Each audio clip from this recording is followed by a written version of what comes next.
Assalamualaikum soleh-soleha, apa kabar semuanya?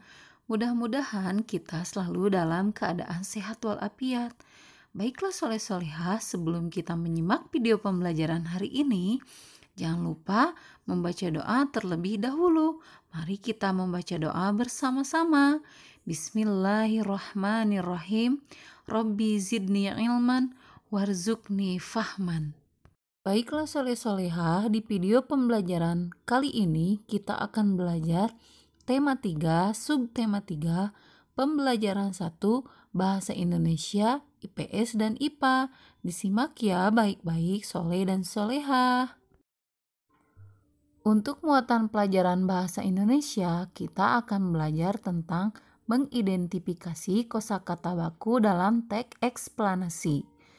Ayo ingat kembali, teks eksplanasi merupakan teks yang berisi informasi tentang suatu hal atau fenomena yang terjadi di masyarakat. Teks eksplanasi disusun menggunakan kalimat efektif. Kalimat efektif adalah kalimat yang terdiri atas susunan kata yang sistematis dan menggunakan kata-kata baku. Kata-kata baku merupakan kata-kata yang penulisannya telah sesuai dengan pedoman ejaan bahasa Indonesia. Kata-kata tidak baku adalah kata yang penulisannya tidak sesuai dengan pedoman ejaan bahasa Indonesia. Kata-kata baku digunakan pada acara-acara resmi dan penulisan karya ilmiah. Kata-kata tidak baku biasanya digunakan dalam percakapan sehari-hari.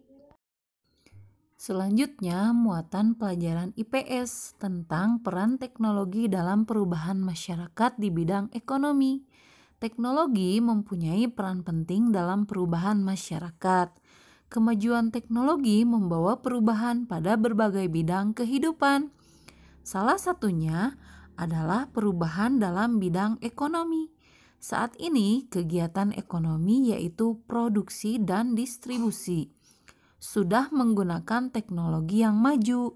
Penggunaan teknologi memudahkan manusia dalam melakukan kegiatan ekonomi sehingga kebutuhan dapat terpenuhi dengan cepat.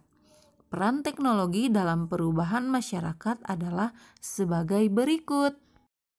Yang pertama, peran teknologi dalam kegiatan produksi.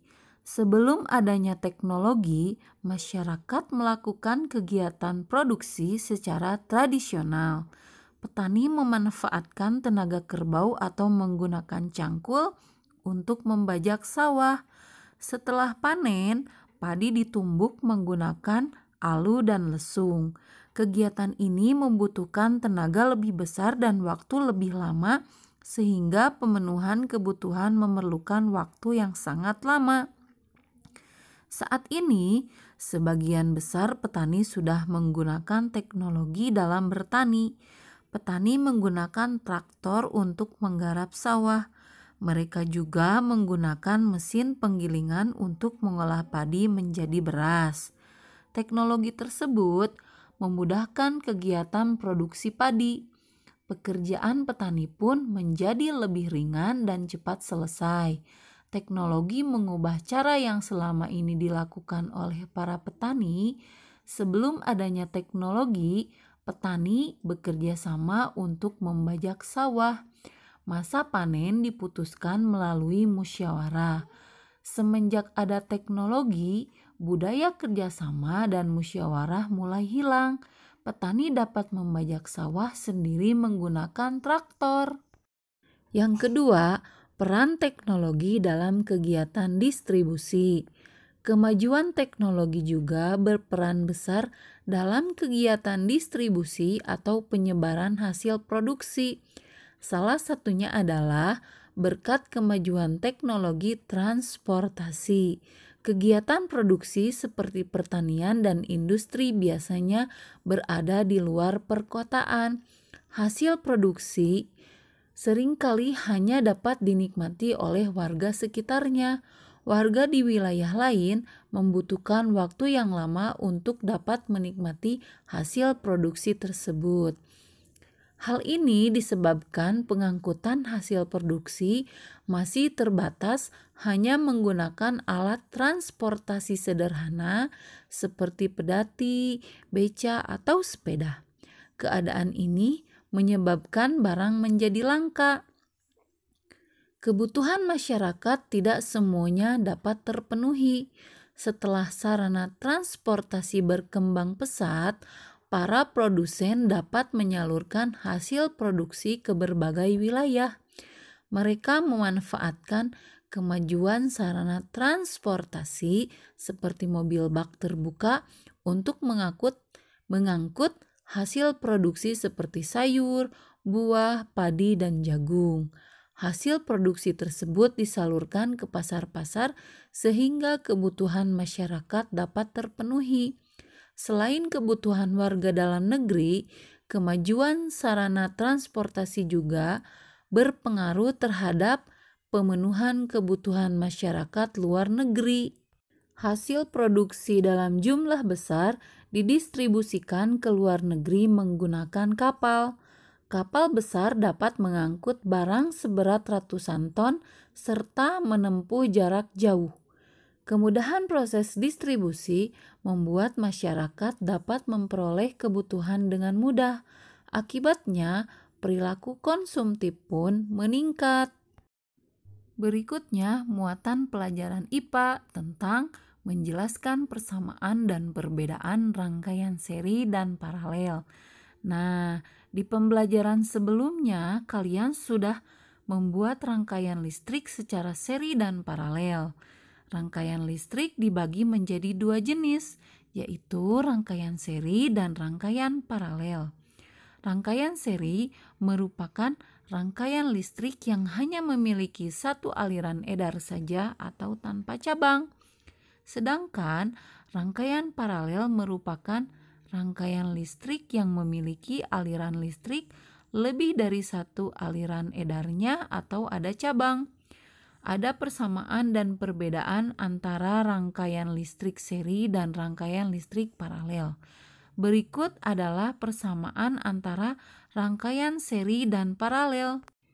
Yang pertama, daya dan arus listrik yang dibutuhkan dari kedua jenis rangkaian sama besar. Yang kedua, kedua jenis rangkaian dapat digunakan secara bersama-sama. Dan yang ketiga, kedua jenis rangkaian memiliki kesamaan hambatan. Hambatan listrik artinya kemampuan benda untuk menahan aliran arus listrik. Sebagai contoh, semakin panjang kabel yang digunakan, maka hambatan listrik kemungkinan akan semakin besar pula. Perbedaan antara rangkaian seri dan rangkaian paralel dapat dilihat dari ciri khasnya beserta kelebihan dan kekurangan setiap rangkaian tersebut. Ciri khas rangkaian seri. Yang pertama, rangkaian listrik yang hanya memiliki satu aliran listrik saja. Yang kedua, membutuhkan sedikit komponen listrik sehingga biaya yang dibutuhkan untuk membuat rangkaian seri lebih sedikit daripada rangkaian paralel. Yang ketiga, cahaya lampu yang dihasilkan lebih redup. Selain itu, jumlah lampu yang digunakan pada rangkaian seri juga berpengaruh pada cahaya yang dihasilkan. Semakin banyak lampu yang digunakan, maka cahaya lampu yang dihasilkan semakin redup. Dan yang keempat, jika salah satu alat listrik dilepaskan dari rangkaian yang membuat kabel terpisah, akan mengakibatkan alat listrik lainnya padam. Berikutnya, ciri khas rangkaian paralel. Yang pertama, rangkaian listrik yang memiliki lebih dari satu aliran listrik. Yang kedua, membutuhkan banyak komponen listrik sehingga biaya yang dibutuhkan untuk membuat rangkaian paralel lebih besar daripada rangkaian seri. Yang ketiga, cahaya lampu yang dihasilkan lebih terang. Selain itu, jumlah lampu yang digunakan pada rangkaian paralel tidak berpengaruh terhadap cahaya yang dihasilkan. Semakin banyak lampu yang digunakan, maka cahaya lampu akan tetap sama terangnya. Dan yang keempat, jika salah satu aliran listrik diputus, maka tidak akan berdampak pada arus listrik di cabang lain sehingga alat listrik lain tetap menyala. Alhamdulillahirabbil alamin. Demikian video pembelajaran hari ini. Jangan lupa selalu jaga kesehatan, jaga kebersihan. Jangan lupa like, share, komen, dan subscribe. Dan ketik nama kalian di kolom komentar, bukti bahwa kalian sudah menyimak video pembelajaran hari ini dan untuk absensi harian kalian. Mohon maaf apabila terdapat banyak kesalahan. Sampai jumpa di video pembelajaran berikutnya. Wassalamualaikum warahmatullahi wabarakatuh.